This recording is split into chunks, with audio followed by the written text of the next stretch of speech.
le toca el turno en esta ocasión a Jean-François Botrel.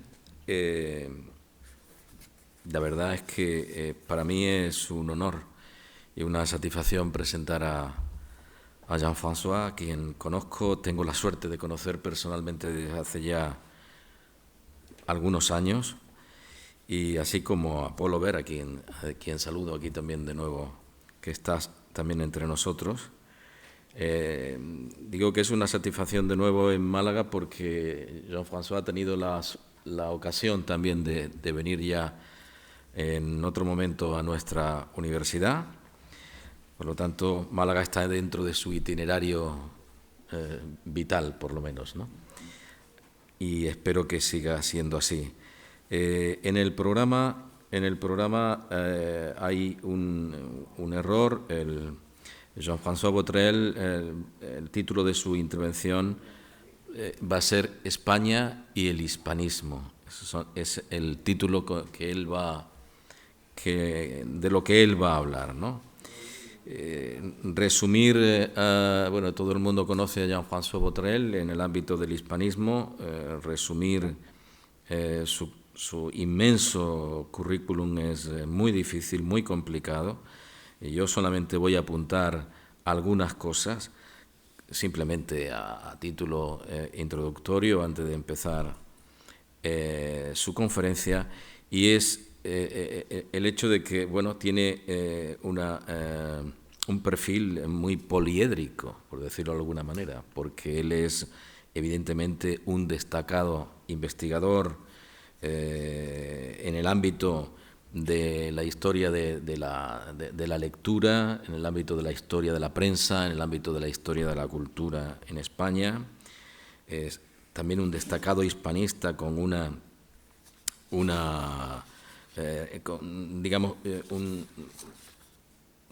serie de iniciativas y de actividades en las que él ha estado impulsando desde hace mucho tiempo, y además de ser docente ha ostentado cargos académicos de mucha importancia, ¿no?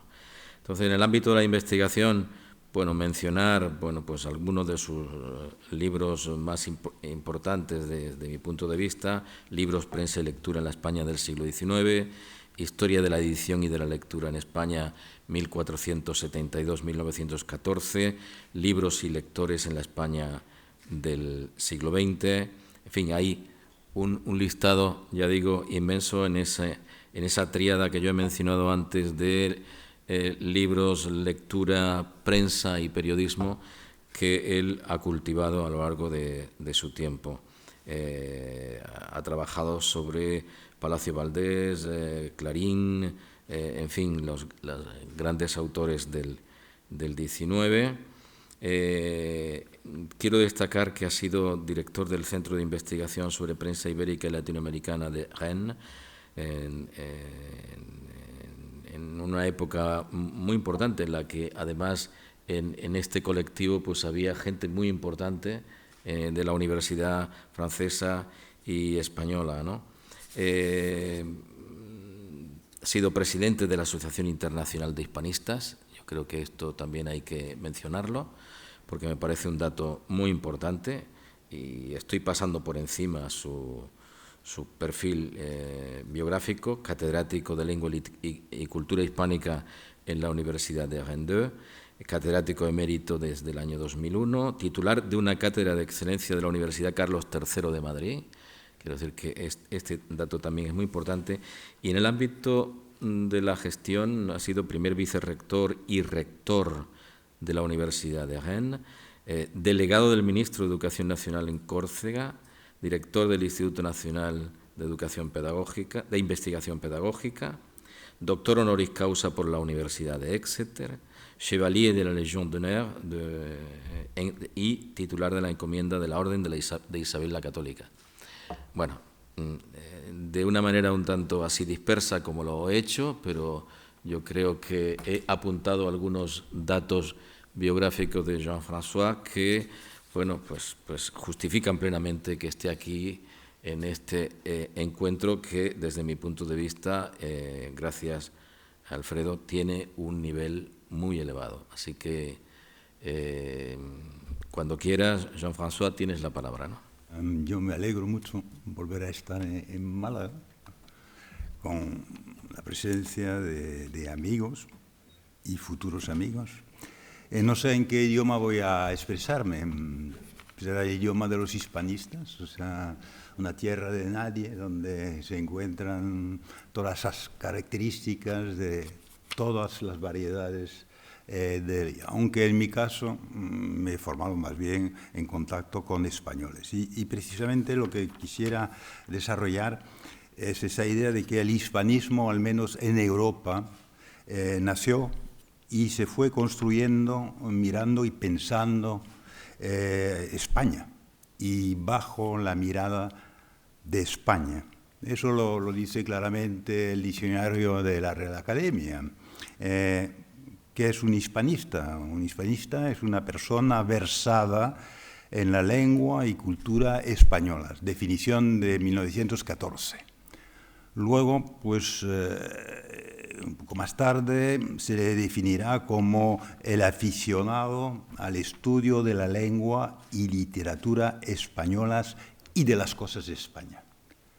Hasta que últimamente ha variado un poco la definición cuando se dice que es la persona que profesa el estudio de lenguas, literaturas y cultura hispánicas, ya no meramente español, o está versada en él.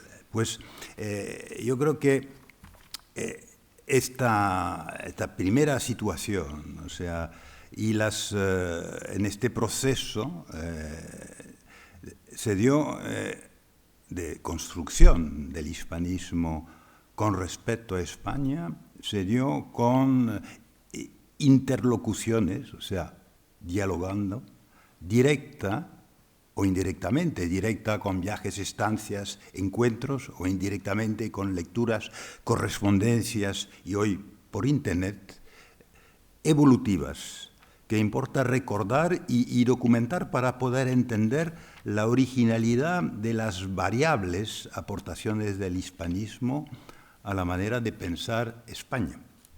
Algo sintéticamente expresado por Américo Castro en 1929, cuando con motivo de la inauguración del Instituto de Estudios Hispánicos de París, tras caracterizar al hispanismo francés por su capacidad a combinar de manera feliz el rigor intelectual con la más estricto, con la simpatía por todo lo que representó la civilización española y representa todavía hoy en día.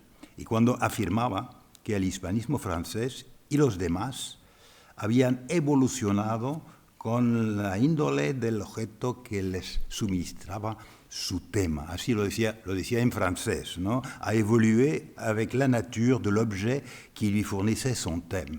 Eso me parece fundamental. O sea, evoluciona el objeto, evoluciona el hispanismo. Y, en cambio, el hispanismo puede, en alguna medida, ayudar a que evolucione el Egipto. Y eso lo reconoce de manera rotunda Marcel Bataillon, cuando en 1956, como respuesta a esa interrogación, ¿no?, de finales del 18 de Masson de Morvilliers, cuando decía, desde 2 siglos, desde 4 siglos, desde 10 siglos, ¿qué es lo que se debe a España? Decía, y Bataillon afirma lo que el hispanista debe a España. Así. Pues de estas miradas cruzadas y de cómo se han ido entrecruzando, voy a tratar en esta conferencia, en que me propongo estudiar, es el proyecto, luego no se cumplirá, el papel de España en la construcción del hispanismo, las miradas del hispanismo sobre España y el resultado de estas miradas cada vez más compartidas sobre la manera de pensar España y las demás naciones dentro de Europa. España y el hispanismo, o sea, desde el protohispanismo con sus viajeros tan propensos a la elaboración o reproducción de estereotipos hasta el hispanismo científico que emerge a finales del XIX con la pretensión de pensar España más allá de las superficiales impresiones y, en su caso, contribuir a su historia y a su representación. Entre España y los españoles, algunos más que otros, y el hispanismo, podría decirse los hispanismos, los distintos hispanismos, se ha dado una permanente, directa o indirecta, interlocución, a veces silenciosa, hasta callada, a veces también conflictiva, enfrentada, pero el hispanismo no se puede entender sin tener en cuenta el mundo mirado por los hispanistas. Entonces, interlocuciones hay muchas maneras. Pensemos en esos viajes, ¿no?, favorecidos obviamente por los adelantos de las comunicaciones terrestres. El ferrocarril en el 19 permite una revolución tremenda porque permite la experiencia directa del objeto. Un hispanista como Juan Fastenrath, hispanista alemán, he calculado que viajó hasta 4 veces a España, ¿no?, y mantuvo relaciones con escritores, si bien su producción se hizo fundamentalmente en alemán, y acabó siendo hijo adoptivo de Sevilla. Se le debe, por ejemplo, la importación de los juegos florales a Colonia, ¿no? Después del 70, o sea, de la derrota francesa contra Alemania, se ve que se va afirmando más el hispanismo, un hispanismo científico centrado en la literatura, la historia y el arte españoles, y se intensifican estas relaciones interpersonales transfronterizas y europeas entre bibliotecarios, universitarios, literatos, libreros y anticuarios, trascendiendo pues lo meramente político y económico. En una época en que España estaba añorando su proyección americana y africana y buscando una vocación europea, el primer catalizador de esa incipiente corriente será un español. Sin duda alguna, el muy católico y muy español, por cierto, erudito Menéndez Pelayo, con una especie de reequilibrio con respecto a la asimetría de Marras, y podría desarrollar este punto, ver cómo ayuda, incluso propicia, la confirmación de la función del hispanólogo, como aún se decía, o del hispanista, como se empieza a decir. Aquí sería muy fácil ver cómo con Menéndez Pelayo entran en contacto hispanistas de toda Europa, o sea, no falta Letonia ni siquiera, ¿no? Y cómo los hispanistas se van acercando físicamente a Menéndez Pelayo como a un oráculo o a un papa, ¿no? Y al filo de los años se va constituyendo una especie de red europea de eruditos cuya cabeza fue indudablemente pues Menéndez Pelayo, para un sistema de relaciones aún fundamentalmente bilateral, ¿no? Entonces, estas relaciones personales, y veremos que cada vez más institucionales, no han parado o se han ido desarrollando, fortaleciendo esos intercambios estructurados y también esos involuntarios movimientos migratorios con todas las aventuras, pero también los dramas colectivos y personales de muchos hispanistas malgré eux. O sea, se propende a olvidar que en la Europa de aquel entonces había mucho movimiento de población, y los sucesivos exilios de españoles directamente a Francia, por ejemplo, han supuesto muchísimo. Podríamos hacer una relación desde Eugenio de Ochoa, por ejemplo, que a lo mejor es el primer verdadero hispanista francés, durante su estancia en Francia, pues hace el trabajo de un hispanista francés, o sea, yendo a la Biblioteca Nacional, como Toro y Gisbert, y luego como los lectores que en los años 20 se acercan a París, como Américo Castro, como Pedro Salinas, como Jorge Guillén, como Rafael Lapesa, y muchos después con el exilio, Núñez de Arenas y, por ejemplo, para los historiadores, Manuel Tuñón de Lara, que ha supuesto que propuso un verdadero punto de encuentro externo a España para los españoles y para los hispanistas franceses. Y quiero también mencionar, pero rápidamente, todos aquellos hispanistas franceses de raíz española, o sea, hijos o nietos, que ahora son los hispanistas de mayor categoría. Aquí podría poner una lista. Bueno, hasta aquí el papel entre activo y pasivo de los españoles en la construcción del hispanismo, y conste que durante mucho tiempo España estuvo fuera de España, con españoles legítimos. ¿Qué percepción les ha merecido a España esos extranjeros que se ocupan de las cosas de España? Pues unas opiniones evolutivas y bastante contrastadas.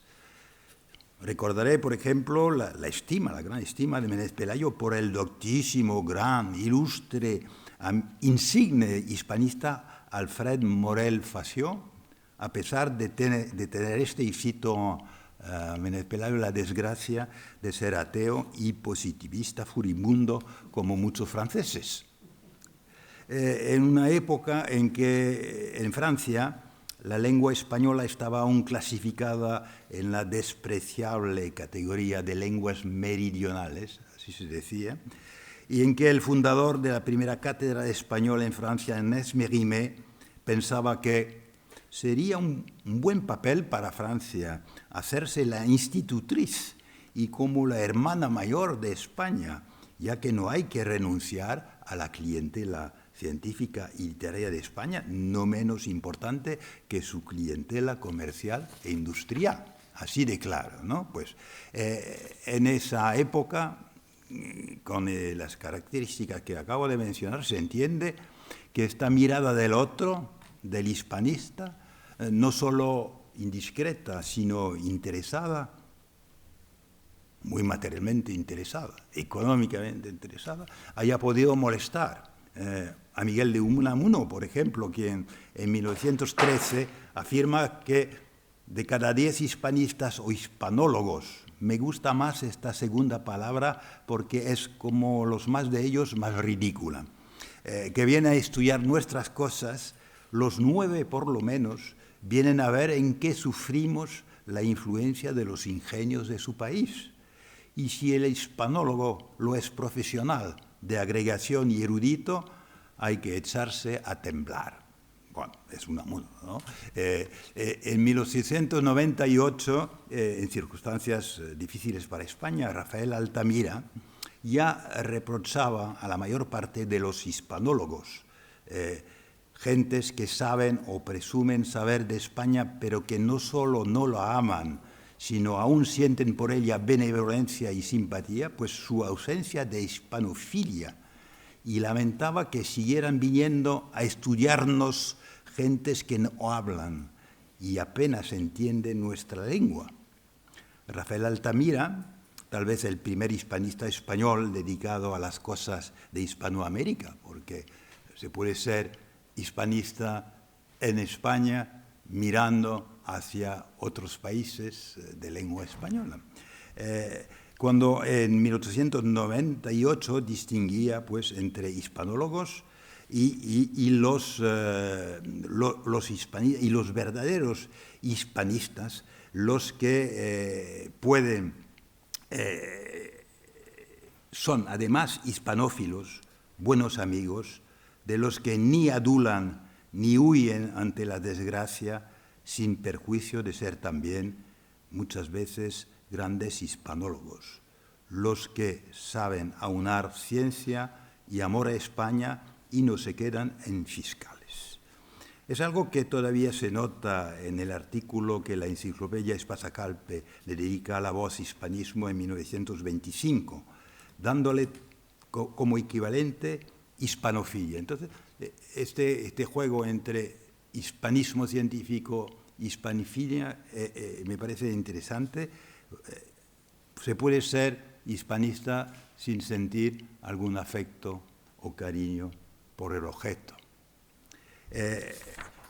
Después de la Primera Guerra Mundial, se encuentran expresiones ya totalmente positivas sobre el hispanismo. Andreño, por ejemplo, ve en el hispanista o hispanófilo un humanista moderno dedicado al estudio de las humanidades españolas, y Miguel Artigas, el director de la Biblioteca Menéndez Pelayo y futuro director de la Biblioteca Nacional, desea que la ciencia alemana aplique a los productos de la cultura española sus métodos y laboriosidad, que los hombres científicos, los historiadores de la historia política, literaria y artística, vuelvan los ojos hacia España, afirmando que el verdadero nacionalismo nuestro debe consistir en dos cosas: en aprovechar cuanto sea posible lo que las otras naciones han creado, pero a la vez en hacer correr por el mundo los valores españoles. Lo mismo más o menos había dicho Menéndez Pidal en una conferencia en Toulouse, Tolosa de Francia, ¿no? Otros, como el rector de la Universidad de Barcelona, Eusebio Díaz, o como González Olivares, profesor de la Universidad de Granada, serán más explícitos o directos, atribuyéndole al hispanismo francés, en este caso, la misión de devolver su valor legítimo a la palabra español, a veces falazmente envuelta en las sombras de la leyenda negra, forjada por unos espíritus perversos y recogida por unos oídos frívolos y aceptados por una manada de tontos y esclavos de la ignorancia. Bien.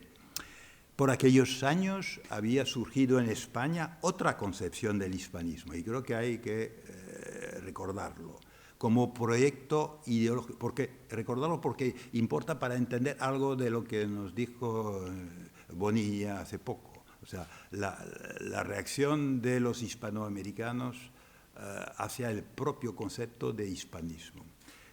Aquellos años había surgido en España otra concepción del hispanismo como proyecto ideológico y voluntad de proyección propios de España, asociándolo o asimilándolo con el nacionalismo, una corriente que pretendía hacer resurgir un imperio espiritual común y cuya finalidad fuera continuar la obra de una hispanidad que será muy cultivada bajo el franquismo, con varios intentos, lo veremos, de instrumentalizar a los hispanistas y al hispanismo. Entonces, se ve que por una parte se censura desde España el desconocimiento de la lengua, por ejemplo. Durante mucho tiempo los hispanistas no hablaban español. O sea, los prejuicios, también el meterse en lo que no les importa, dicho sea así, ser curiosones, ¿no? Y como algo molesto, por un lado, pero también se valora todo lo que puede aportar.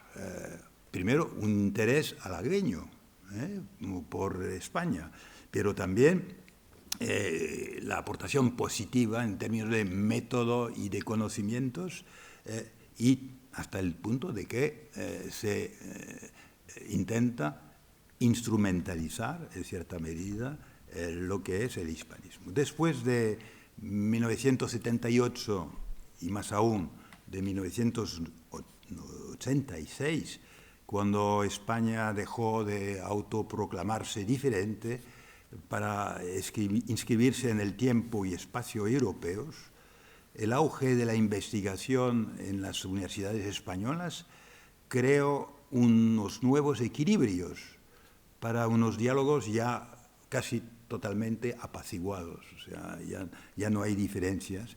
Y el hispanismo, que hasta aquel entonces había sido en alguna medida un hispanismo de sustitución, se transforma en un hispanismo de cooperación.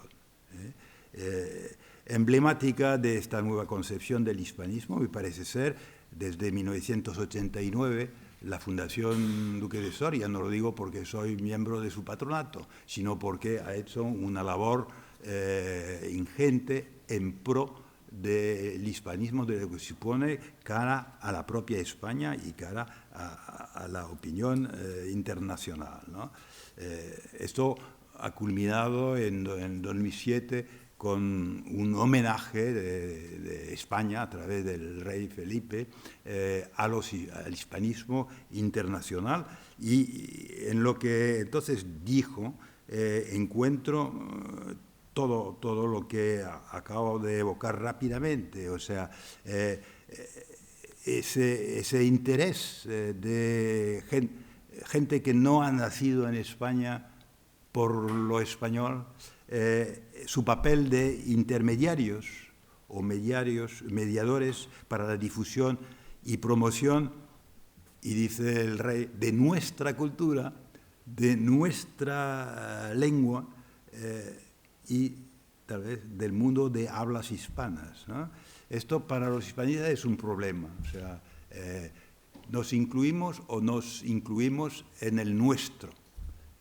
Yo recuerdo cuando codirigí la historia de edición, la primera versión de la introducción la había redactado Víctor Infantes, de grata memoria, y había esto, decía nuestro, nuestro, nuestro, y resulta que los dos que le acompañaban era un tal López, muy francés, y Jean-François Botrel, también francés.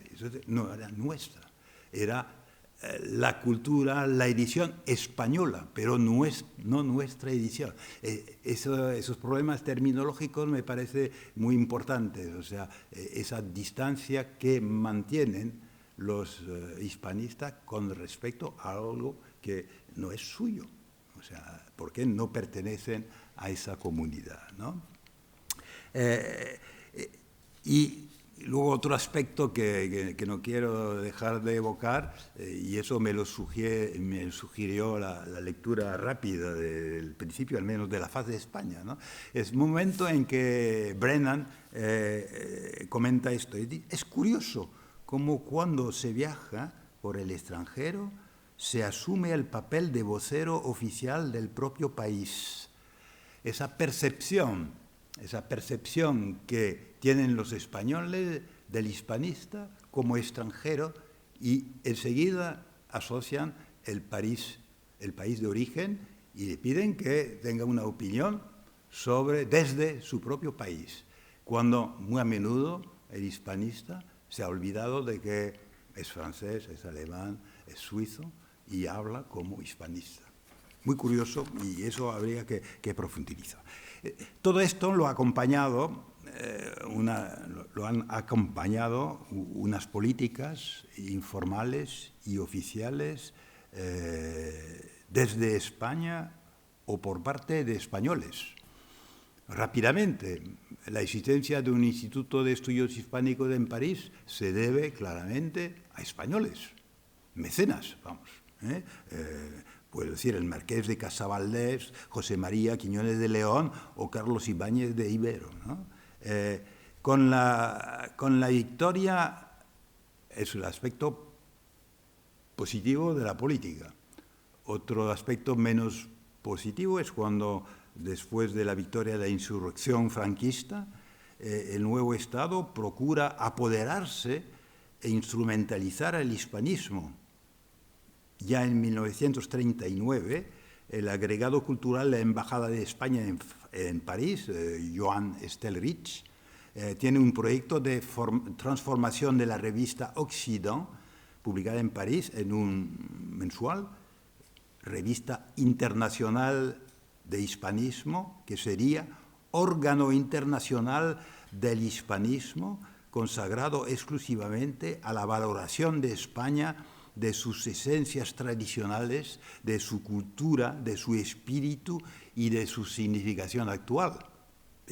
Lo mismo se puede encontrar unos años después con la fundación de una asociación internacional de hispanistas con la revista Clavileño, que fracasó, por cierto, pero siempre existió esta tentación. Cuando se convocó en Oxford en el 62 el primer congreso de la Asociación Internacional de Hispanistas, pues los organizadores tuvieron que hacer frente a un problema diplomático enorme. El gobierno español se ofrecía para patrocinar el congreso, pagar gran parte de los gastos y establecer una sede permanente en Madrid. Y comenta uno de los presidentes, Alan Deyerman, los organizadores decidieron que mucho más segura era la mansa pobreza, ¿no? Y de hecho, la Asociación Internacional de Hispanistas se ha mantenido independiente. Esta tentación la podría documentar a propósito de París. Luego, con la victoria de la democracia en España, han cambiado las cosas. Entonces, y sin embargo, ha seguido una política oficial por parte de España, como apoyo a la traducción. Por ejemplo, yo soy cotraductor de La Regenta, publicada en Fayard, en París, y eso no se habría hecho sin una ayuda enorme por parte del Centro de las Letras. Revistas como Estudios de Historia Social, dirigida por Antonio Elorza, acogió de manera decidida toda la colaboración de los hispanistas franceses, especialistas de la historia social. Qué duda cabe que a partir del 78 cambió la mirada y hasta la razón de ser de los hispanistas dedicados a la península. No podría recordar toda esa política de iniciativas por parte de las embajadas del Instituto Cervantes que han hecho que el 23F perteneciera definitivamente al pasado y que la imagen de España apareciera como nuevo cuño. No sé si me da tiempo, pero este es un logro del hispanismo, hacer que la imagen que se vehicula sobre España se corresponda de la manera más fiel posible, o sea, que desaparezcan los estereotipos del siglo XIX, o sea, la España africana que todavía existe en Francia, por ejemplo, o sea, bien. Entonces, esto se debe a que las miradas del hispanismo sobre España tienen unas características que voy a resumir porque no me dará tiempo. Sería una común definición del hispanismo y de los hispanistas. Yo diría que el hispanismo supone, bueno, primero una aptitud lingüística indudable hoy en día. O sea, nuestros estudiantes, por ejemplo, hablan mucho mejor el español que nosotros y nosotros mucho mejor que nuestros maestros, ¿no? Que hablaban con acento francés. Digamos. Todavía lo tendré, pero corregido. Esto es fundamental. Sin ese saber español no hay hispanismo. ¿Somos hispanohablantes? No, somos hispanopracticantes, que dice López García, ¿no? Pero el español es la lengua puente electiva que nos permite intercambiar lo que nos une y nos unifica a los hispanistas, es la lengua española con todas sus variedades, ¿no? ¿Qué es además un hispanista? Un hispanista es una mirada interesada. O sea, evidentemente no existe hispanismo sin interés, incluso el interés prosaico, pero también el interés intelectual.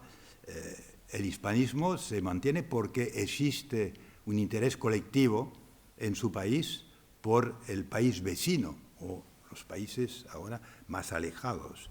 Y es una mirada determinada por la vecindad y por la historia de las relaciones entre ambos países.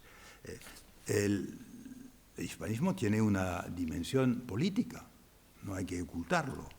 El hispanista extranjero es un mirón inteligente y curioso que desea saber y averiguar alguna cosa, no de inquirir lo que no debiera importarle a uno, pero sí saber y averiguar.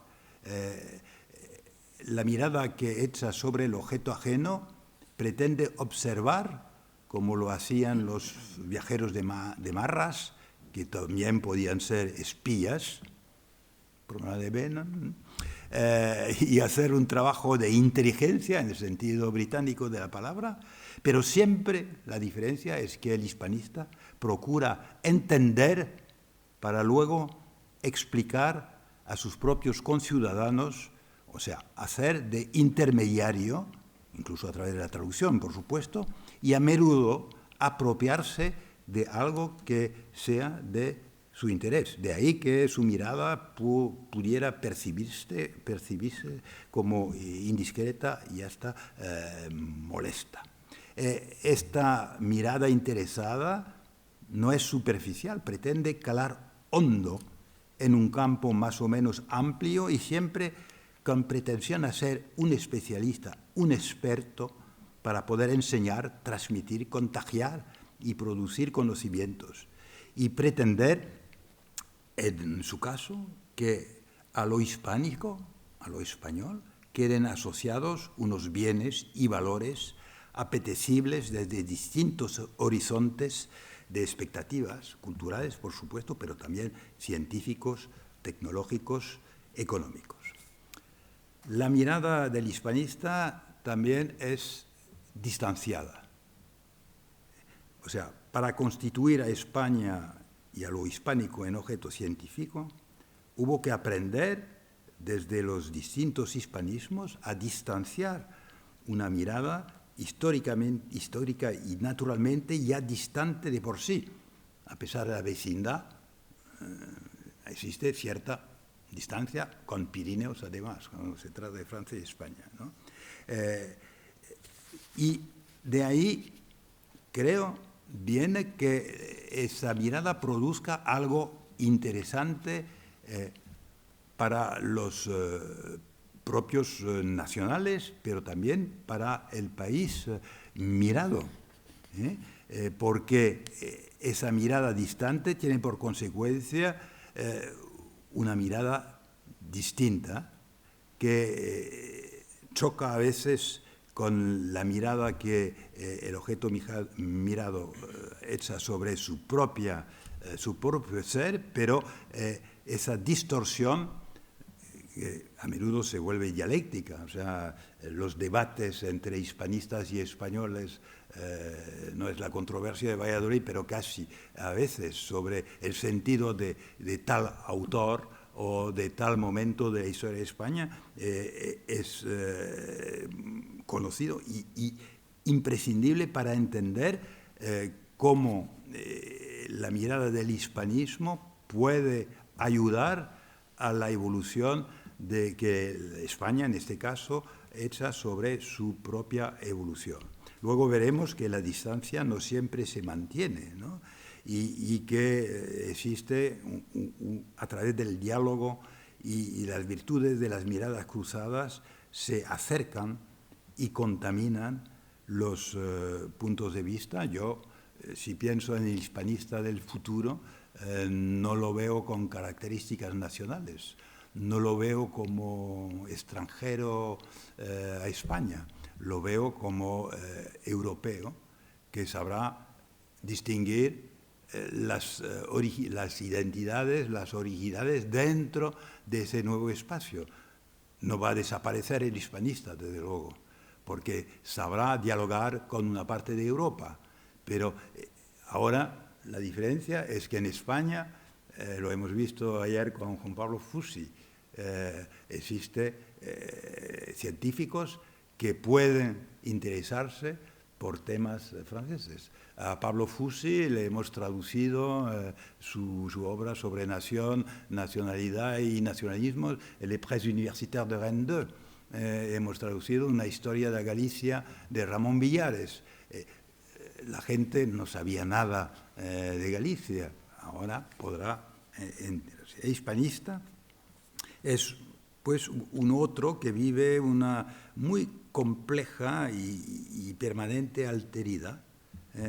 Se siente otro al mirar un otro que le percibe a su vez como otro. Es un juego muy complicado de espejos, pero no creo que podamos librarnos de esta situación, y yo creo que de esos juegos de reflejos nace lo importante. Lo importante que es la originalidad de la aportación. Y voy a terminar con otra característica del hispanismo. Creo que el hispanismo permite una mirada global, ¿no? O sea, los hispanistas, aunque especialistas a veces en determinados campos, se atreven a mucho. Y desde luego no segmentan el objeto. Yo tomo a menudo el ejemplo de Cataluña.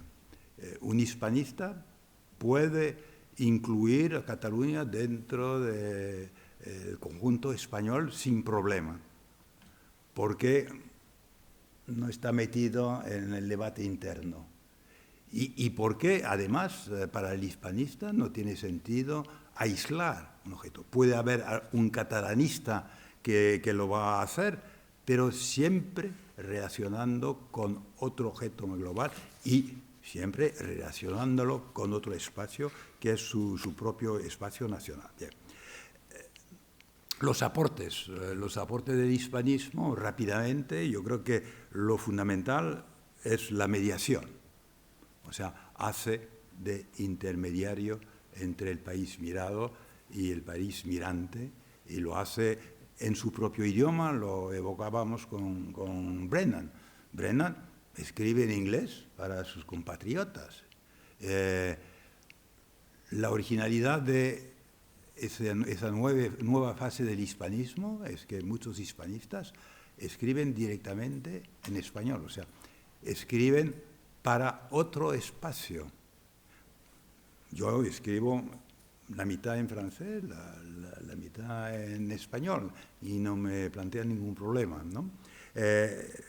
Sino que cuando escribo en francés sé que escribo para mis conciudadanos, y cuando escribo en español escribo para España y toda la hispanidad, ¿no? Entonces es un hombre doble. Ser hispanista es vivir al menos dos culturas, con el riesgo de que se le tenga por ajeno en una y otra, una especie de amable esquizofrenia.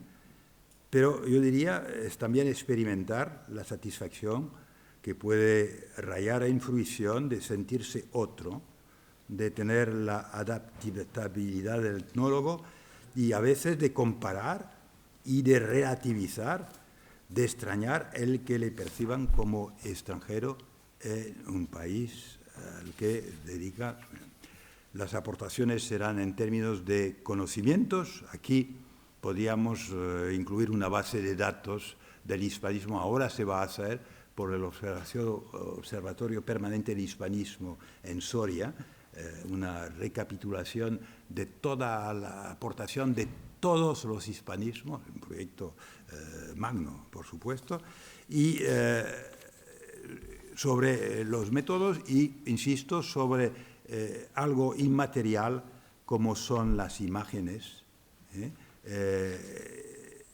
y la evolución, en este caso, de la imagen de España. Y aportaciones más personales, porque, y así concluyo, además de entrañables e inolvidables experiencias humanas, y aquí lo estamos viviendo otra vez, ¿no?